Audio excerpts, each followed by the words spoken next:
नमस्कार, आपके साथ मैं हूं सुरभि शर्मा।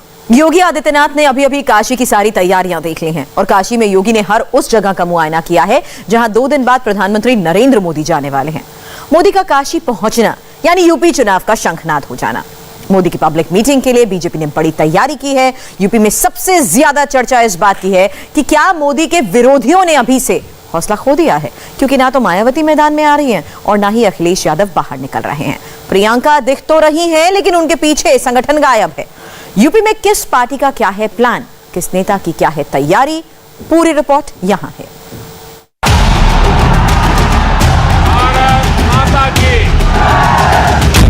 नरेंद्र मोदी, योगी आदित्यनाथ, प्रियंका गांधी वाड्रा, असदुद्दीन ओवैसी और अखिलेश यादव, इन सबका इम्तिहान उत्तर प्रदेश में होगा। मोदी और योगी ने पूर्वांचल मॉड्यूल से शुरुआत की है।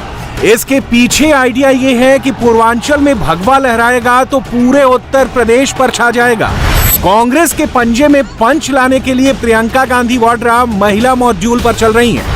हैदराबाद वाले ओवैसी मुसलमानों के मोहल्ले में पैठ बढ़ाने के लिए यूपी में ओवरटाइम कर रहे हैं। सपा वाले अखिलेश यादव ने एक विजय यात्रा जरूर निकाली, लेकिन अभी उनका सारा फोकस अलायंस के साथी बढ़ाने और जोड़ तोड़ पर है। यूपी के सियासी दंगल में खिलाड़ी तो कई और हैं, लेकिन शुरुआत सबसे बड़े खिलाड़ी से करते हैं। प्रधानमंत्री नरेंद्र मोदी बनारस आने वाले हैं। काशी मोदी का चुनाव क्षेत्र है। किसी भी सांसद के लिए अपने चुनाव क्षेत्र में आना कोई बड़ी खबर नहीं, लेकिन यूपी में मोदी का प्रोग्राम गौर से देखेंगे तो कहानी समझ में आने लगेगी। 3 हफ्ते में नरेंद्र मोदी तीसरी बार यूपी आ रहे हैं। 5 अक्टूबर को लखनऊ, 20 अक्टूबर को कुशीनगर और 25 अक्टूबर को काशी और सिद्धार्थनगर। उत्तर प्रदेश के मानचित्र को देखें तो कुशीनगर, काशी और सिद्धार्थनगर ये तीनों पूर्वांचल में पड़ते हैं। पूर्वांचल बीजेपी का गढ़ है। यहाँ पिछले 7 साल से हर चुनाव में भगवा लहरा रहा है। मोदी ने उसी पूर्वांचल से 2022 का महाअभियान शुरू किया है। नरेंद्र मोदी कहीं खाली हाथ नहीं जाते। काशी को मोदी 5200 करोड़ के 30 प्रोजेक्ट का गिफ्ट देंगे, तो सिद्धार्थनगर से मोदी 7 में मेडिकल कॉलेज का उद्घाटन करेंगे। बनारस आने से पहले नरेंद्र मोदी ने गोवा से लेकर यूपी तक बात की। देश में 102 करोड़ वैक्सीन लग जाने के बाद दिवाली पर कैसे उत्साह बढ़ा है, इसे मोदी से बेहतर और भला कौन बता सकता है। भारत के वैक्सीनेशन अभियान में भी गोवा सहित देश के उन राज्यों को विशेष प्रोत्साहन दिया गया है जो टूरिज्म के केंद्र है। इसमें गोवा को भी बहुत लाभ हुआ है। गोवा ने दिन रात प्रयास करके अपने यहां सभी पात्र लोगों को वैक्सीन की पहली डोज लगवाई। अब देश ने भी 100 करोड़ वैक्सीन डोज का आंकड़ा पार कर लिया है। इससे देश के लोगों में विश्वास बढ़ा है, टूरिस्टों में विश्वास बढ़ा है। अब जब आप दिवाली, क्रिसमस और न्यू ईयर की तैयारी कर रहे हैं, तो त्योहारों और छुट्टियों के इस सीजन में गोवा के टूरिज्म सेक्टर में नई ऊर्जा देखने को मिलेगी। काशी जाने से पहले मोदी ने दिल्ली में एक और होमवर्क किया। पीएम हाउस में मोदी ने 7 वैक्सीन निर्माता कंपनियों के साथ मीटिंग की। मोदी की meeting serum institute of India, Bharat biotech, doctor Reddy laboratories, Zydus Cadila, biological E, Geneva biopharma और पेनिसिया बायोटेक के डायरेक्टर और सीईओ शामिल हुए। प्रधानमंत्री जी ने हमें बहुत एनकरेज किया है शुरू से कि आप करो, भारत सरकार आपके साथ में है, आपको जहाँ भी असुविधा होगी वहाँ सपोर्ट करेंगे, और उसी वजह से हम ये वैक्सीन डेवलप कर पाए। और हमारे लिए बड़ी गर्व की बात है और हम प्रधानमंत्री के खूब खूब आभारी है कि उन्होंने यूएन में इस वैक्सीन का जिक्र भी किया। The Prime Minister went out of his way and made all the regulatory people move very fast. They also cooperated, and that's why India is today where it is in covering up such a huge population, which would have otherwise not been able to do. Vaccination front पर मोदी अब next level की तैयारी कर रहे हैं। अभी 18 साल से अधिक उम्र के लोगों को वैक्सीन लग रही है। आने वाले दिनों में मोदी एक एक नागरिक को फ्री वैक्सीन लगवाने की योजना पर काम शुरू कर चुके हैं। मोदी से पहले योगी ने काशी पहुंचकर सारी तैयारियां देख ली हैं। आज जहां जहां योगी पहुंचे 25 तारीख को यहां मोदी होंगे। मोदी विकास का रथ चला रहे हैं तो योगी भगवा रथ पर बैठकर प्रधानमंत्री के साथ चल रहे हैं। मोदी ने यूपी की चाबी योगी के हाथ में दी है। 22 की लड़ाई में योगी ही चेहरा है और योगी ही योद्धा। योगी को फ्री हैंड मिला है, इसलिए वो हिंदुत्व के पिच पर खुलकर बैटिंग कर रहे हैं। जिन्होंने अयोध्या को विवादित स्थल बनाया, क्या ये लोग राम मंदिर बनाते? जिन्होंने राम भक्तों पर गोलियां चलाई, क्या ये लोग राम मंदिर बनाते? क्या उम्मीद करते थे क्या कांग्रेस राम मंदिर बनाती? क्या समाजवादी पार्टी राम मंदिर बनाती? क्या बहुजन समाजवादी पार्टी राम मंदिर बनाती?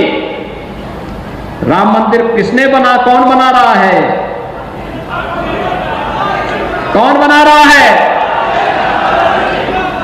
जब आपकी आस्था का सम्मान भारतीय जनता पार्टी कर रही है तो फिर आपका समर्थन भी भारतीय जनता पार्टी के साथ होना चाहिए।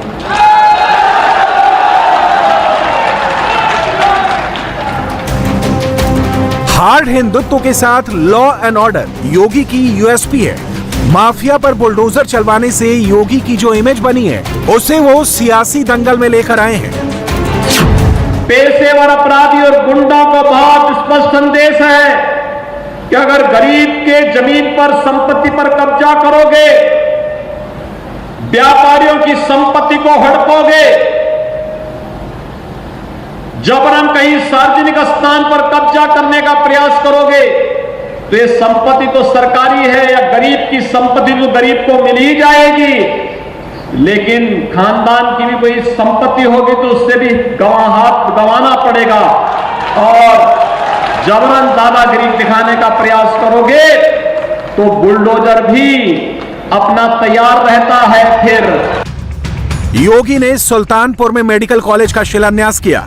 अंबेडकर नगर में योगी ने 300 करोड़ के प्रोजेक्ट का शुभारंभ किया। दो पब्लिक मीटिंग के बाद योगी काशी पहुंचे। यूपी की एक और बड़ी खिलाड़ी प्रियंका गांधी वाड्रा खेत खलिहान घूम रही हैं। 45% महिला वोटरों को अपनी तरफ करने के लिए प्रियंका ने कांग्रेस के 40% टिकट महिलाओं को देने की प्रतिज्ञा ली है। इसकी हेडलाइन बनाने के लिए प्रियंका को जहां भी महिलाएं दिख जाती हैं, वहीं उनका सेल्फी प्रोग्राम शुरू हो जाता है। खेत में महिला दिखे तो वहां फोटो, महिलाएं प्रियंका को कुछ खिलाएं तो वहां फोटो, सड़क पर महिला दिखे तो वहां फोटो, शहर में महिला मिले तो वहां फोटो। प्रियंका गांधी ने 7 प्रतिज्ञा वाला मॉड्यूल तैयार किया है। महिला वोटर्स को लुभाना उनकी पहली प्रतिज्ञा है। बाराबंकी में प्रतिज्ञा यात्रा को हरी झंडी दिखाकर पहले प्रियंका ने अपनी बाकी प्रतिज्ञाएं बताई। पहली प्रतिज्ञा, टिकटों में महिलाओं को 40% हिस्सेदारी, लड़कियों को, छात्राओं को स्मार्टफोन और स्कूटी। दूसरी प्रतिज्ञा, किसानों का पूरा कर्जा माफ होगा। तीसरी प्रतिज्ञा, 2500 में गेहूं धान, 400 पाएगा गन्ना किसान। चौथी प्रतिज्ञा, बिजली बिल सबका हाफ, कोरोना काल का बकाया साफ। पांचवी प्रतिज्ञा, दूर करेंगे कोरोना की आर्थिक मार, परिवार को देंगे 25,000। आखिरी प्रतिज्ञा, 20 लाख को सरकारी रोजगार। प्रियंका गांधी वाड्रा ने कांग्रेस की 3 प्रतिज्ञा यात्राएं शुरू कराई हैं। नंबर 1 बाराबंकी से बुंदेलखंड, नंबर 2 सहारनपुर से मथुरा और नंबर 3 वाराणसी से रायबरेली। प्रियंका के जोर देने पर ही कांग्रेस यूपी चुनाव में अपने कैंडिडेट्स के नाम 6 महीने पहले ही फाइनल कर रही है। शाम 5:28 पर योगी आदित्यनाथ ने यूपी के नौजवानों को टैबलेट और स्मार्टफोन देने का ऐलान किया। प्रियंका वाली स्कूटी तो चुनाव के बाद आएगी, योगी वाला स्मार्टफोन चुनाव से पहले ही आ सकता है। वेस्टर्न यूपी के मेरठ से असदुद्दीन ओवैसी ने कौन सा पॉलिटिकल प्रोग्राम शुरू किया है, ये जानने से पहले आपको अंबेडकर नगर लेकर चलते हैं। यहाँ सपा के यूथ विंग के अध्यक्ष अदनान खान का एक फेसबुक पोस्ट वायरल हो रहा है। इसमें हिंदुओं और हिंदू महिलाओं के बारे में भद्दी टिप्पणियां की गई हैं। योगी आदित्यनाथ के बारे में भी गंदा कमेंट किया गया है। इस पोस्ट के स्क्रीनशॉट को यूपी बीजेपी ने अपने ऑफिशियल हैंडल से पोस्ट किया। जिस शहर में आज योगी आदित्यनाथ मौजूद थे, उसी अंबेडकर नगर की पुलिस ने सपा नेता अदनान खान के खिलाफ मामला दर्ज किया है। अब अदनान खान फेसबुक हैक होने की बात करके माफी मांग रहा है।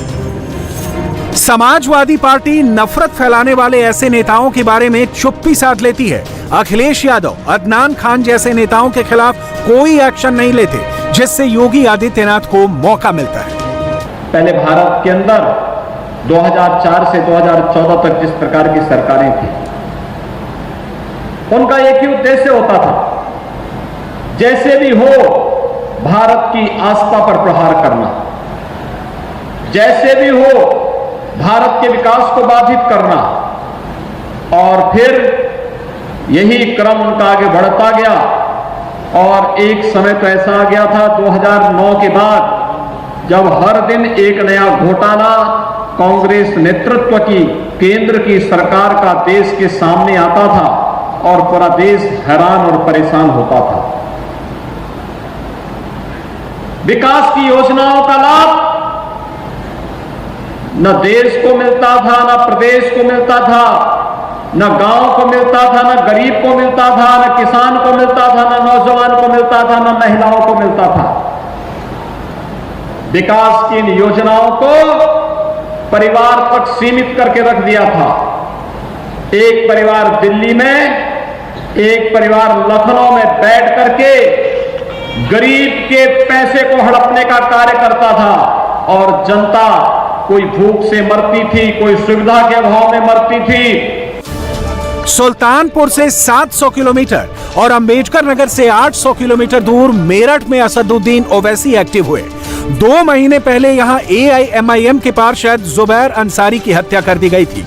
ओवैसी ने आज जुबैर के बच्चों से मुलाकात की और परिवार को मदद का भरोसा दिया। जुबैर के बहाने ओवैसी मेरठ के मुस्लिम मोहल्लों में आए तो यहाँ रैली भी कर डाली। हमारे मुकद्दर में गरीबी और मुफलिसी आई, हमारे मुकद्दर में जेलों में हमारे नौजवानों की जवानियों को बर्बाद कर दिया गया, हमारे मुकद्दर में फसादात आए, हमारे मुकद्दर में एनकाउंटर आया, हमारे मुकद्दर में जो तबाही और बर्बादी आई, हमारे बच्चों को स्कूल का इंतजाम नहीं, हमारे नौजवान 2% ग्रेजुएट होते हैं, सबसे ज्यादा drop out rate Uttar Pradesh में अगर किसी का है तो मुसलमानों का है। ये मजलिस का पैगाम है। इन नाइंसाफियों का हम खात्मा करना चाहते हैं और मैं आपसे अपील करने आया हूं, मैं आपसे गुजारिश करने आया हूं, मैं आपके सामने भीख मांगने आया हूं, मेरे लिए नहीं, मैं आपसे भीख मांगने आया हूं कि मुत्तहिद हो जाओ। उत्तर प्रदेश के विधानसभा में उत्तर प्रदेश के मुसलमानों अपने वोट की अहमियत को समझो। तुम 19% हो, तुम मामूली नहीं हो, तुम 19% हो। अगर तुम मुत्तहिद हो जाओगे तो याद रखो उत्तर प्रदेश के मुकद्दर के फैसले तुम्हारी आवाज के बगैर अधूरे रहेंगे। ओवैसी ने यूपी में ओम प्रकाश राजभर के साथ अलायंस बनाने का ऐलान किया था। चुनाव आने से पहले ही राजभर ने ओवैसी को झटका देकर समाजवादी पार्टी से हाथ मिला लिया है। ओवैसी अभी पार्टनर तलाश रहे हैं। अकेले मुस्लिम वोट के सहारे यूपी में वो चुनाव नहीं जीत सकते, इसलिए ओवैसी ने मेरठ के किठौर में शोषित वंचित समाज सम्मेलन किया। पूरे उत्तर प्रदेश में अगर किसी से सबसे ज्यादा नाइंसाफी हुई दलितों के बाद तो उत्तर प्रदेश के मुसलमानों से नाइंसाफी हुई है। और नाइंसाफी करने वाले कौन? जो हमसे वोट हासिल करते रहे, ये डरा डरा कर वोट हासिल किया कि जिंदगी और मौत का इलेक्शन है। इलेक्शन तो हो गया, हम रोज मरते थे तो वो कभी नहीं आते थे, मगर जब इलेक्शन आ गया तो सब के सब एक ही आवाज में, यानी खवालों की टीम निकल चुकी है, एक ही राग में राग जागते हैं कि जिंदगी मौत का मामला है, जिंदगी मौत का मामला है। कब तक खौफ में जिंदगी गुजारोगे? कब तक डर डर कर वोट डालते रहोगे? कब तक तुम अपनी औलाद के लिए वोट नहीं डालोगे, अपनी ताकत के लिए वोट नहीं डालोगे? उत्तर प्रदेश में एक और बड़ी पॉलिटिकल प्लेयर है मायावती। बीएसपी सुप्रीमो ने अभी अपना कैंपेन लॉन्च नहीं किया है। मायावती अभी सिचुएशन रीड कर रही हैं। मायावती के कैलकुलेशन का ग्राउंड क्या है ये अभी क्लियर नहीं हुआ है, लेकिन यूपी के शहरों और गांवों से मिल रही ग्राउंड रिपोर्ट में मोदी और योगी के लिए विन विन सिचुएशन बनती दिख रही है। कोरोना का फैक्टर चुनाव से गायब हो चुका है। 100 करोड़ वैक्सीन लगाकर मोदी ने कोरोना फ्रंट पर बाजी पलट दी है।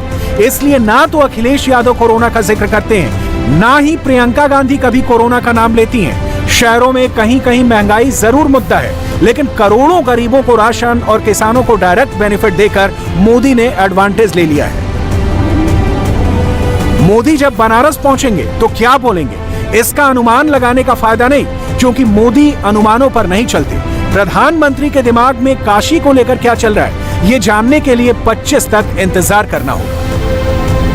इंडिया टीवी हर वक्त हर जगह डाउनलोड करने के लिए सर्च करें India TV news Google play store या ऐप स्टोर पर।